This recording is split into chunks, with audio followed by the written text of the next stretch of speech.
Davos and the World Economic Forum's annual shindig, where the appalling Antonio Guterres, head commissar of the United Socialist Nations, is outraged.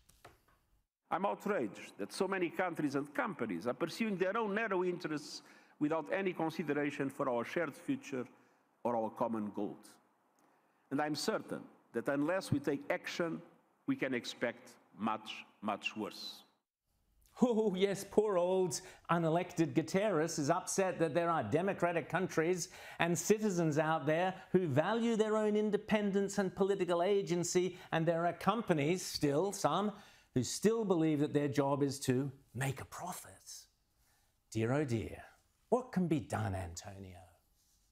So dear friends, the institutions and frameworks of global governance, from the Security Council to the Bretton Woods system, were created 80 years ago. We can't build a future for our grandchildren with a system built for our grandparents. Oh really, can't we? So we translated from the original Communist Manifesto, what Guterres basically is saying, let's scrap capitalism and democracy that have been so effective and impose socialist authoritarianism, which has been a disaster, which is built on surveillance and compliance and authoritarianism in the name of fighting climate change and mysterious pandemics. That's what they're threatening. Thus, as has been the case every year recently, much of the chat at Davos from bankers and woke business elites and socialists was around the tantalizing introduction of digital passports and digital currencies. The interesting part of it is that, yes, it is very necessary for financial services, but not only. So, it's also good for school enrollment, it's also good for health, who actually got a vaccination or not. It's very good to get your subsidies, from the government. Yes, that was the unelected Queen of the Netherlands touting vaccines. Once you've signed up to your digital passport, then you'll have no choice other than to comply with this doozy, a long-time favourite of the Davos crowd. We're developing, through technology, an ability for consumers to measure their own carbon footprint. What does that mean? That's where are they traveling? How are they traveling? What are they eating? What are they consuming on the platform? So, individual carbon footprint tracker. Stay tuned. We don't have it operational yet, but this is something that we're working on. Be careful. You hear the words CBDC, central business digital, central bank digital currencies, or digital passports. That's what's coming down the line for you. Now, you may be thinking that this totalitarian dystopian nightmare is just around the corner, which it is. So why am I positive about 2024? Well, because the harder these lunatics push these agenda, the more the public, or at least some of the public, is waking up. This is the year of the common sense revolution. It was a delight to see Klaus Schwab, viewed by many as the best Bond villain Ian Fleming never invented, complaining that, quote, a political revolution has destroyed his appalling Great Reset. Good. Klaus Schwab, blames something he calls libertarianism, which wants to tear down the system, his system, as being the root of all evil. Really? In fact, the political revolution Klaus complains about is called common sense. And the common sense revolution is the enemy of globalist power trips and authoritarian fantasists. As we are now seeing, in America this week, House Republicans introduced a Defund Davos Act designed to withdraw all federal funds going to the World Economic Forum. Common sense revolution. Even here in Australia, according to the Financial Review, our business and political elites are shunning Davos. Very few business leaders and no ministers have bothered to attend this year. In fact, laughably, the only prominent elite we have sent to hobnob with B-grade lovey celebrities like pop star Sting was our own yesterday's man, Kevin Rudd, former Prime Minister and summit junketeer par excellence. Much like Sting, it's been many, many years since Kev has been a hit in the charts. But never fear. As I said, 2024 is the year of common sense and political change, and it kicked off with an almighty bang right here at Davos in an act of undercover subversion and villain slaying better than any James Bond film. A secret undercover hero took to the stage at Davos this year and blew the entire globalist enterprise to smithereens.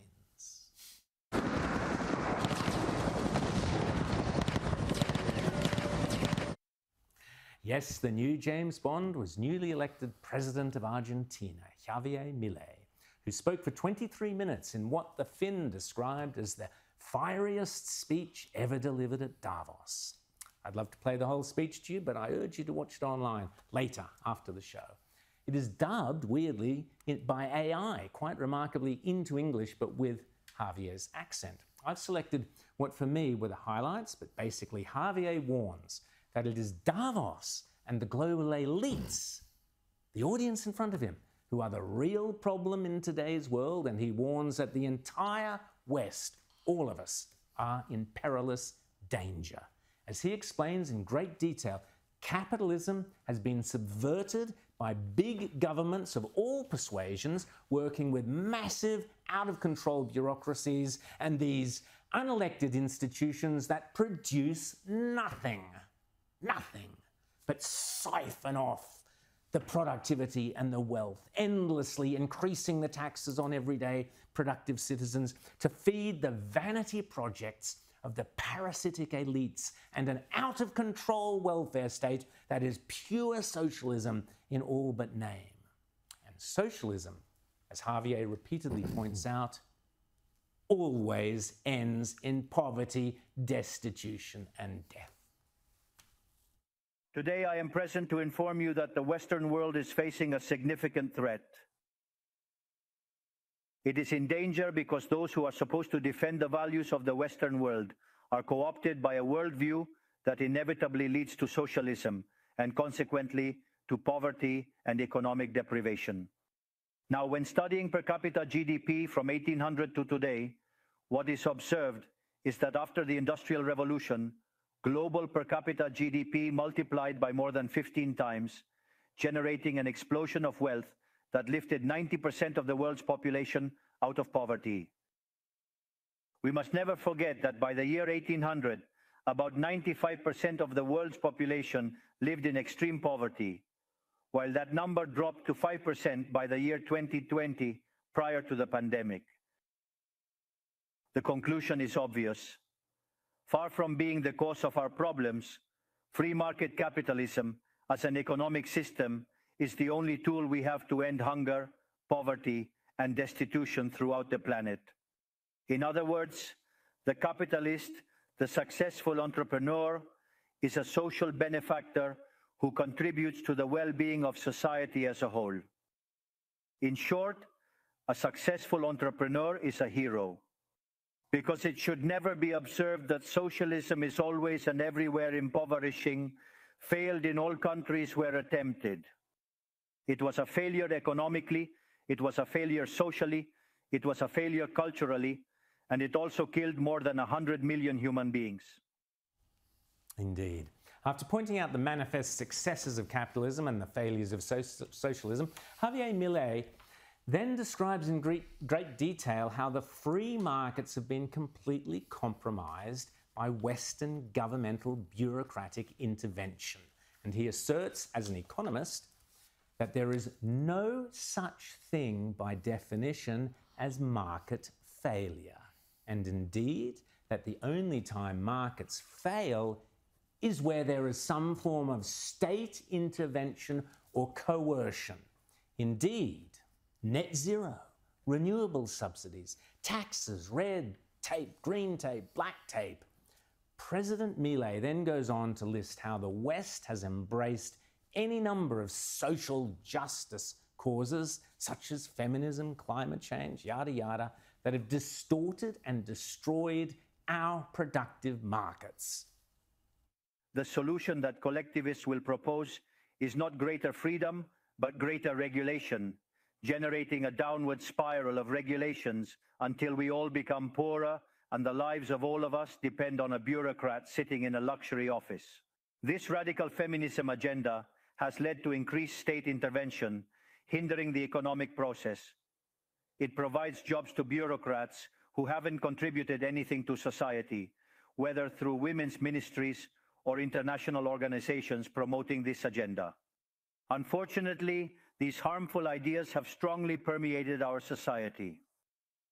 Neo-Marxists have managed to co-opt the common sense of the Western world. They achieved this through the appropriation of the media, culture, universities, and yes, even international organizations. Fortunately, more of us dare to raise our voices as we see that if we don't confront these ideas head-on, the only possible destiny is more state, more regulation, more socialism, more poverty, less freedom, and consequently, a worse quality of life. Sound familiar? Javier Milei then lists all the various so-called political ideologies, from fascists and communists to social democrats, globalists, Keynesians, whatever, and concludes they are all ultimately collectivists who believe the state should control you, the individual, rather than libertarians who believe the individual must be free in order for society as a whole to prosper to its full capacity, free of excessive bureaucratic burdens, free of all the regulations and red tape and increased taxes. This is the warning Australia, heading down the same path as Argentina, urgently needs to listen to before it is too late. The Argentine case is the empirical proof that regardless of wealth, natural resources, population capability, education level, or the amount of gold bars in the central bank's coffers, these factors do not guarantee success. If measures are adopted that hinder the free functioning of markets, free competition, free price systems, if trade is hindered, if private property is attacked, the only possible destination is poverty. This is the path Australia is now on. Renewables targets and net zero have comprehensively distorted our markets, subsidies, all that stuff.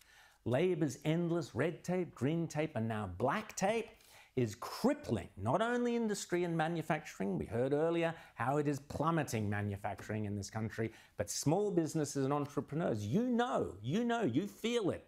You try and set up a cafe or a job or a shop. We are no longer the Australia of freedom and innovation. Look around you. We are hurtling towards being the new Argentina. Don't be intimidated by the political caste or the parasites who live off the state. Don't yield to a political class that only wants to prolong its power and preserve its privileges. Do not yield to the advance of the state. The state is not the solution. The state is the problem itself. As I said, if this were a James Bond film, Javier Milei was George Lazenby, 007, undercover in the Smersh villain's sinister lair high in the Swiss Alps. And, well...